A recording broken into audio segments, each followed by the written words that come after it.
Hey everyone, I'm Nick and welcome to the channel. Today we're doing more work to turn my 2003 Ford F350 from a work truck into a luxurious tow rig. So far we've converted the interior to leather with front power seats from a Lariat, added a later model leather rear seat that folds flat and folds up all the way. We've installed an aftermarket head unit, upgraded speakers in the doors, and today I'm going to show you how I re-added keyless entry and remote start, how I installed an 8-inch subwoofer, which is way better than I expected, and how I added the flow console out of a later model truck, which adds a lot of storage and a lot of comfort. So let's get to it.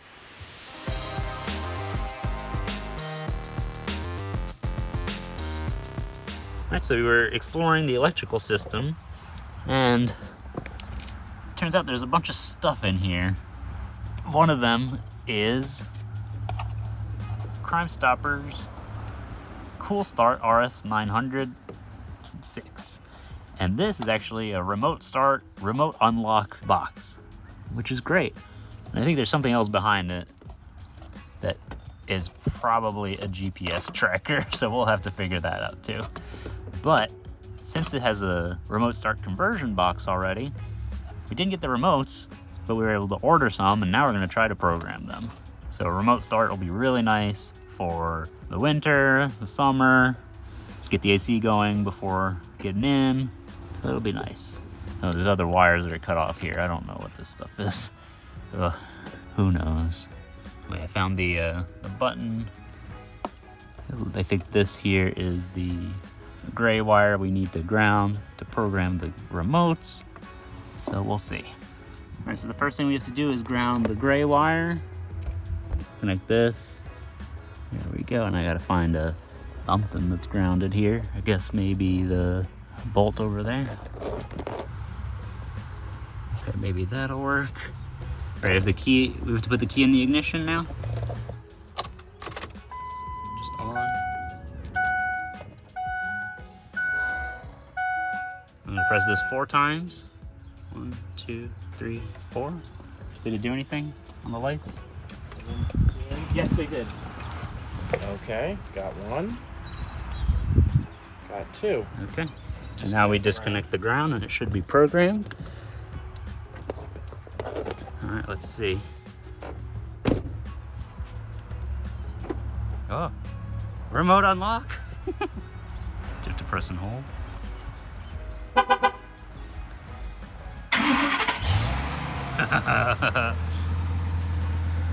Nice. Remote start.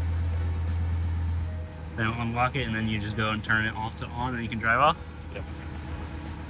So I bet if you put it into gear without the key, it shuts off. Should, yeah. I guess find out. You don't know.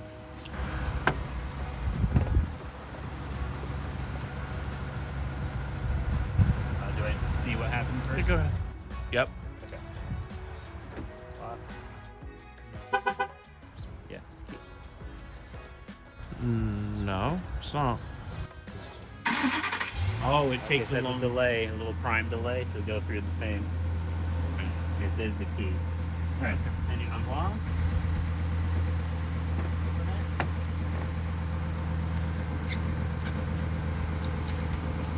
Key in the ignition. That stays on. Then I can put it in.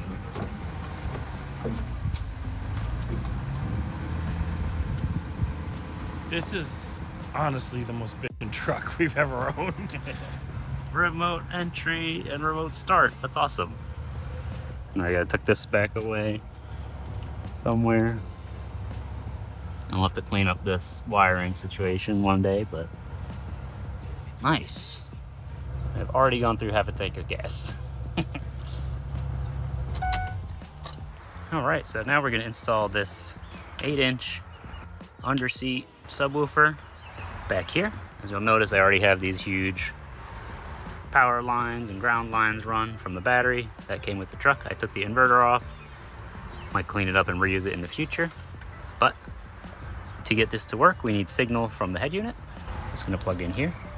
And we need a remote wake wire, which is also gonna come from the head unit to tell this to turn on when it turns on. So let's start up front. So here's my aftermarket head unit. move it. Let's see. So amp should be amplifier wake. And then we need subwoofer out. Now this subwoofer out is a single channel. It's combined in the head unit, but our unit back there, our powered sub, takes a dual channel signal. So for that I actually have a Y splitter. This will plug into the subwoofer and it splits the signal into left and right. So I'll plug that in here. Now what I want to do first is actually feed this up back here so I can run it down towards the rear. And I'll do the same thing here for the remote, the amplifier wire. So, okay, I'm gonna remove this panel here to let the wire run back there.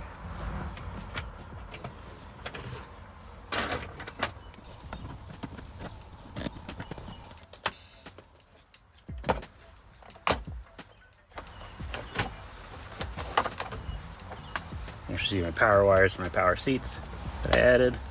And we have to pull this panel off too. And with a little bit of just enough slack that, you know, if we need to pull that out, it won't get bound up. And we pull the head unit out. Now we need to run the wires along the door sills to the back of the truck. And if you really wanted to, you could work from the back forwards and then tie up the slack under the dash. We'll be able to tie it up under the seat. That will give us some slack to pull the subwoofer out as needed.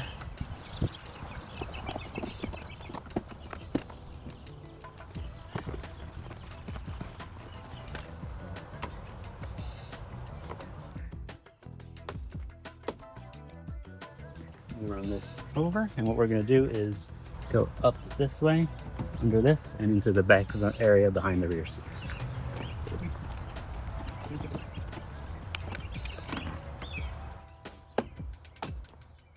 And now we're going to connect our wires here. We've got our low-level inputs here, and then we have to make our connection right here. So this is our amplifier wake. It's all in the manual here. Number 2 remote cable. Strip this.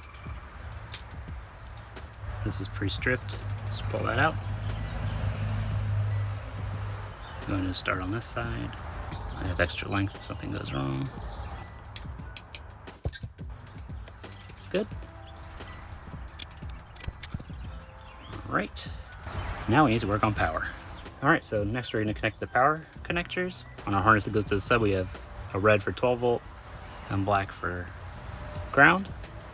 Now, since this is a really thick gauge and this is a lot smaller, I'm using this step down screw crimper. I'll wrap this in electrical tape because we don't want to expose 12 volt just out there. So this comes in here. You can tighten it up.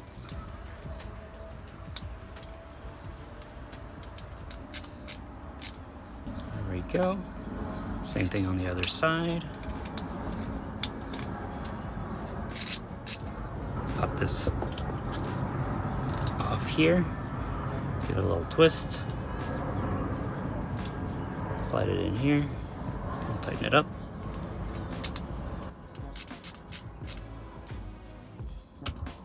Yeah, that's nice and tight. All right, let me wrap these up so that they're not just exposed and there's no risk of them shorting. I like to use Scotch Super 33 Plus, it just works well.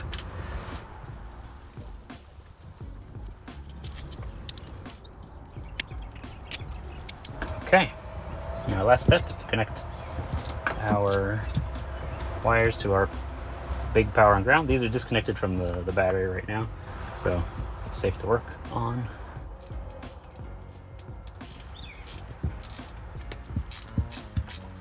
All right, connections are made. We could pop this in here. There we go. Phase we can adjust as needed based on the car speakers. If we find that it's out of phase, we can just pop that button in and everything else looks good. So, oh yeah, and optionally you could run the remote. I would do that when you're setting it up. Got a little remote here to increase or lower the levels, and it's got a little phone jack type cable. But I'm gonna set it, and then I've got a lot of adjustment on the head unit, so I don't need to go any further. All right, we can leave this here and we can test it out. This is going to go on here.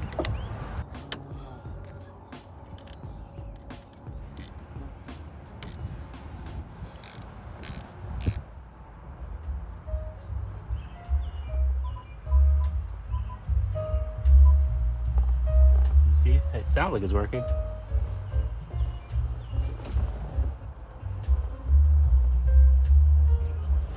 Okay. Without the sub?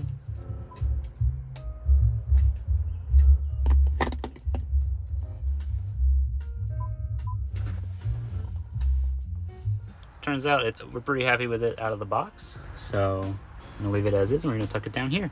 We'll see about thinking about making like a mounting plate to like have this attached, and then maybe the inverter, if we put it back in, like mount it on a plate back here so it doesn't move. But for now we're just gonna put it on the floor, though it will also fit essentially right under here. So honestly, for a 8-inch sub that's this small, it adds a lot. So while it won't rattle the fillings out of your teeth, it actually adds a ton of bass, and it's really nice. Thumbs up for me, especially for the price. To avoid the subwoofer rattling, we ended up putting some foam strips on the bottom, and that prevents it from sliding around and rattling on anything. You can actually see right here where part of the floor rises up and kind of sits on here, and it's been nice and quiet. Well, the bass has been nice and loud, but the rattles are gone. So, nice to have. All right, so we were test fitting the flow console from a later model, from the 11 to 16 truck. And so far it looks good, but we've run into a slight issue with fit here.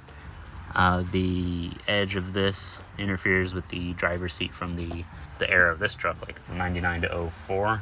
So I think if you have the seats from the same generation, it should just all bolt up. But since we have the older style seats, we're gonna do a little bit of trimming on the mounting ears. On the passenger side, we're gonna cut this off, and then a good amount of this, which we'll reinforce later on if we need to.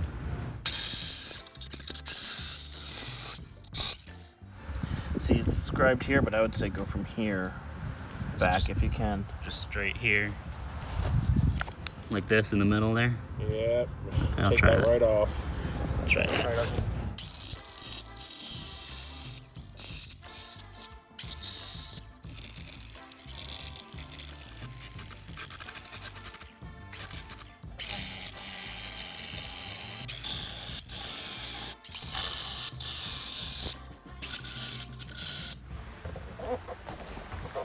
So this worked. We had to slide it forward. You can see the hole where it lines up there. We tightened it down, it worked. So we're gonna take this back out, clean up the cuts and paint it so it doesn't rust. And we'll do the same thing on this side. Just put a little bit of paint on there and we should be good.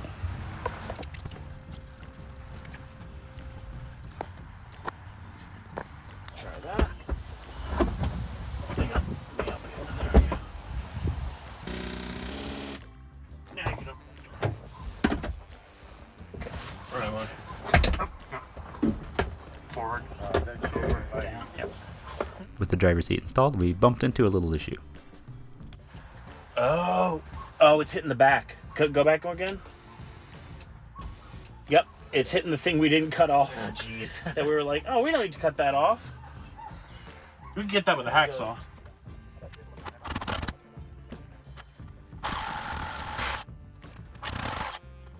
I just had to cut this section here because the power slider was banging into it, so I cut over and down. Now I'm just filing it to keep it safe. And to get the seat on the other side to fit, we had to make sure the console was slid forward.